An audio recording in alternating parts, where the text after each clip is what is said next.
Dragons in the Waters by Madeleine L'Engle. 6. The Bolivar Portrait. The sun was brilliant and fierce the next morning. Charles was awake before his father dressed and went out into the passage, where he bumped into Polly, also up early and wearing her lightest cotton dress. She asked, "Where are you going?" Charles sighed as he tried adult manner. Charles sighed in his tired adult manner, and Polly knew that he was concerned. "I'm going to talk to Dr. Eisenstein." "Dr. Eisenstein!" she exclaimed. Then, "Oh, I see, to ask her about the Quistanos." He nodded. She said, "Well then, I think I'll go talk to Geraldo." "What about Simon?" "He's probably already up in the prow pretending to be Quentin Fair." "He really has a thing about that ancestor." Charles paused at the door to the promenade deck. "He says that it's a southern trait, particularly among the gentry, or whatever you call them, who don't have any money. After the Civil War, they didn't have anything left except their family trees, and Quentin Fair sounds like a good person to live up to." Now it was Polly's turn to look old for her age. A shadow moved across her face. "Nobody's that good." They parted, Polly going to the galley, Charles to the deck, where he was pleased but not surprised to see Dr. Eisenstein in her usual deck chair under the canvas awning. She was writing busily in one of her notebooks, but looked up and smiled at him. "It has been an unexpectedly pleasant part of this voyage to be with you three young ones. Nicer for us than for you, I dare say." "We've liked it very much," Charles said. "We're all used to being with grown-ups, and we enjoy lots of grown-up conversation. May I ask you something?" She closed her notebook, marking her place with her pen. "Fire ahead." "The Quistano village. Is it the only one, or are there others?" "There are, I believe, a few scattered groups in the jungle related to the Quistanos, but the tribe keeps to the settlement at the lake." "Are there houses, sort of airy grass huts built upon stilts right out in the lake? Do you have any pictures, maybe?" Dr. Eisenstein reached into her straw carryall and pulled out a National Geographic, which opened automatically to a double-spread color photograph. Charles studied it carefully.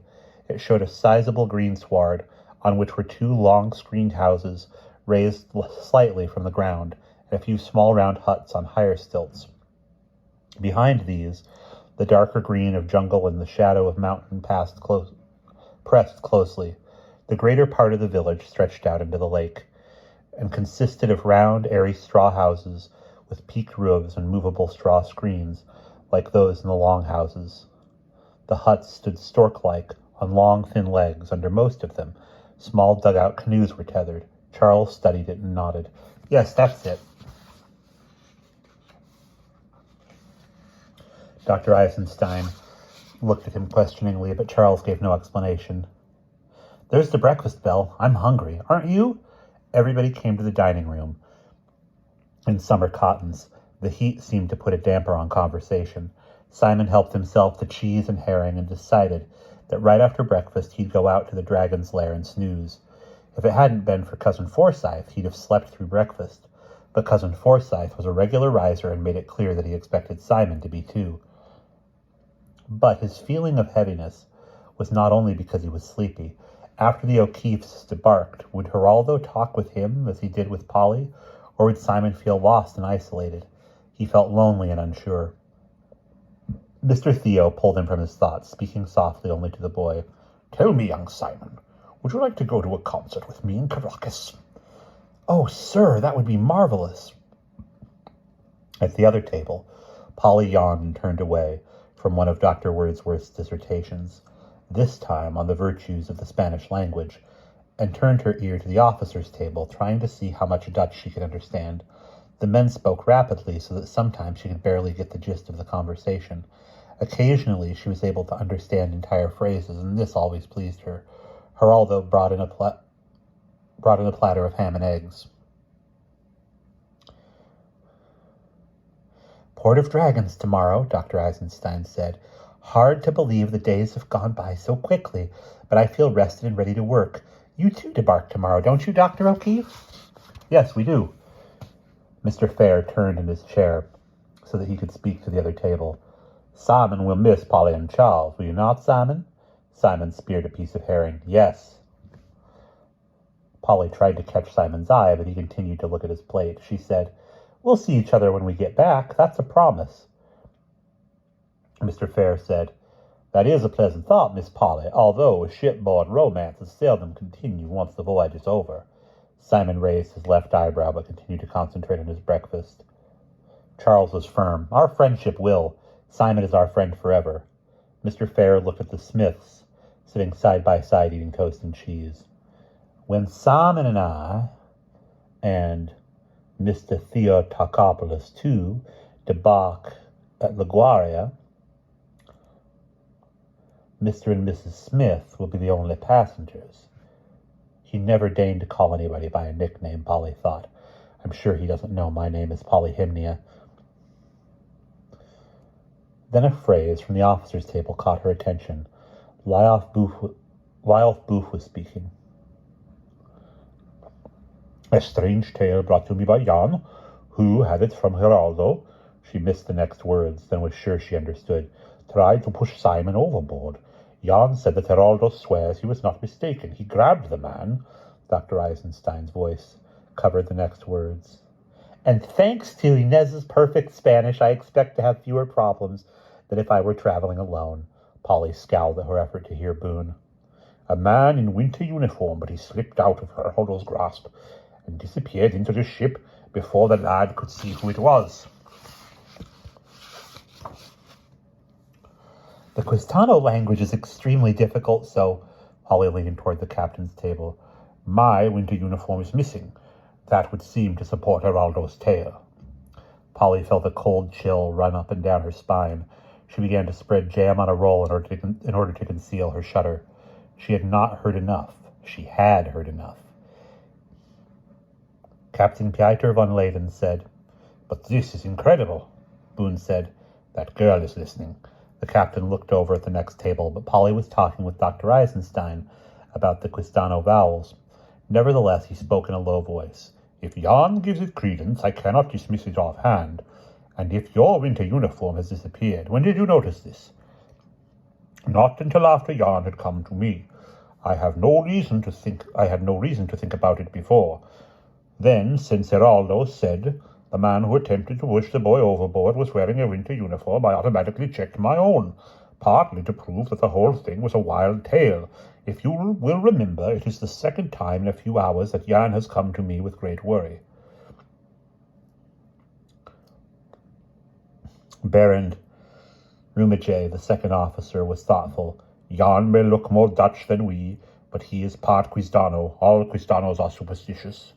Olaf Koster, the engineer, said, "How does superstition come into this? Geraldo told Jan that the man's arms were outstretched ready to push, and if he had not been there, the boy would surely have gone overboard. A pity Geraldo couldn't identify the man." The captain spoke slowly and thoughtfully. "Just in case there is a grain of truth in this, which I doubt, we will keep a careful watch on the boy until he debarks at La Guara. And I would like to see Jan and Geraldo at 9:30, sharp." Immediately after breakfast, Charles sought out Jan and firmly closed the door to the compact office bedroom.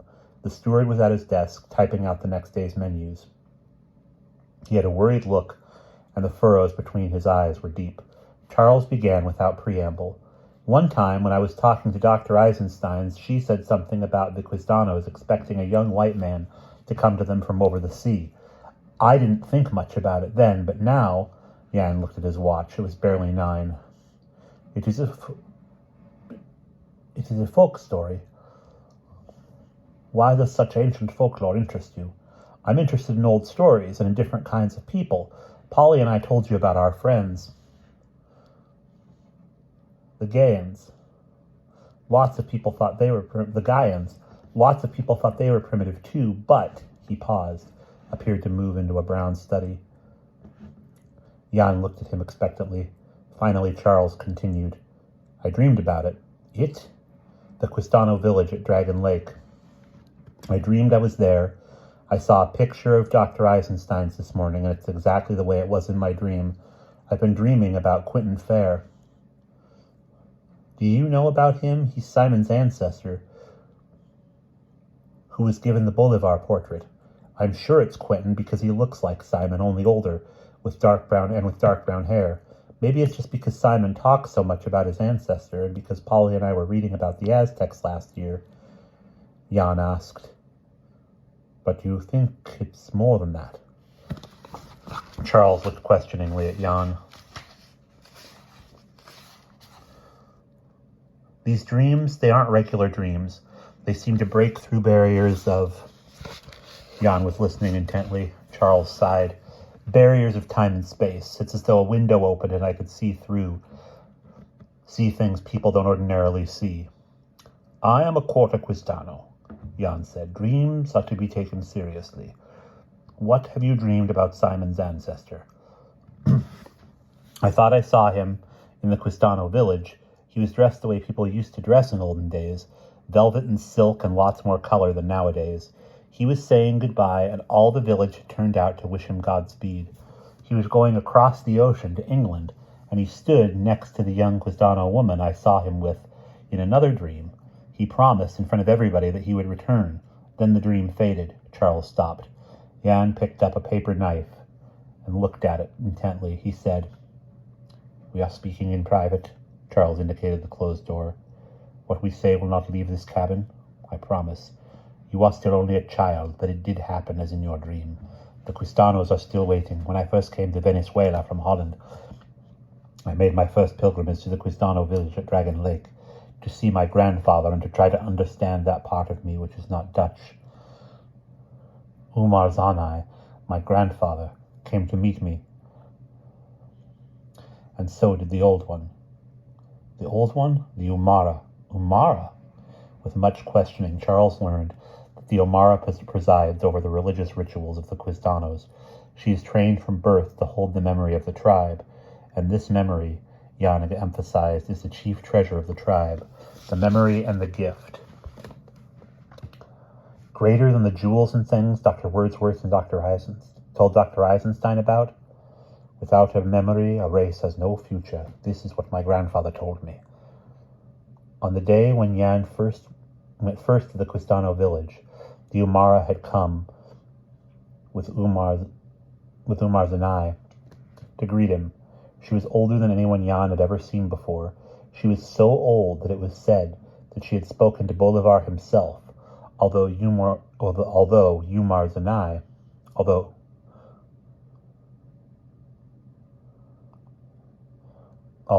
Zanai made it clear that the chronological age of the Umara was not important. It was the extent of her memory which gave the ancient woman her authority.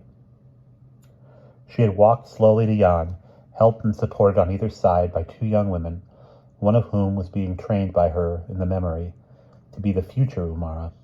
When she was close to Jan, she stared at him in silence for a long time. Then she shook her head. "He is not the one. He is not the fair." "So they are still waiting," Jan told Charles. "Whenever a young white man comes to the village, the Umara is brought out to see if he is the one." "Will this happen to me if we go there? If we're allowed to go?" "She'll come and look at you, the Umara." "Umara," Charles said. "That's both a name and an office?" "Yes. She's a princess?" "We do not call it that. You might. You might say also priestess, though that would not be accurate either. As I told you, the Umara is the keeper of the memory of the tribe and of the gift. Do you mean treasure?" Jan shook his head scornfully. No. What treasure there was is long gone. The gift for healing. People from other tribes bring their ill to us. And people from the barrio, and even people who could afford doctors but who value our gift. Do all the Quistanos have it? Only a handful in each generation. But we watch for it, and when we see it, we help it to blossom. "We," Charles mused. "You sound as though you think of yourself as a Quistano." "When I am in Holland, I am as Dutch as anyone, but as we draw near to Venezuela, I begin to think Quistano." "Can you tell me anything more about the Englishmen and the Umara?" "They had a child, as is the way with such things. When the boy was still very young, the fair, that is what the Englishman was called, sailed for England and promised to return. After he left, the Umara learned that she was to have another child, and there was not a word from the fair. Not a word. She knew he would not return, and she died, and the babe with her. And then, my grandfather tells me, the next Umara saw a vision, and she said that the Englishman would return, and she is still waiting for him. She is very old. We do not even know how old, and very wise. And she says that she will not die until the fair returns. Charles looked unhappy. Is there anything more? Jan spread out his hands and stretched his fingers apart. It is all history, and my grandfather and the Umara are very old, and sometimes they get confused, and their stories are not always the same.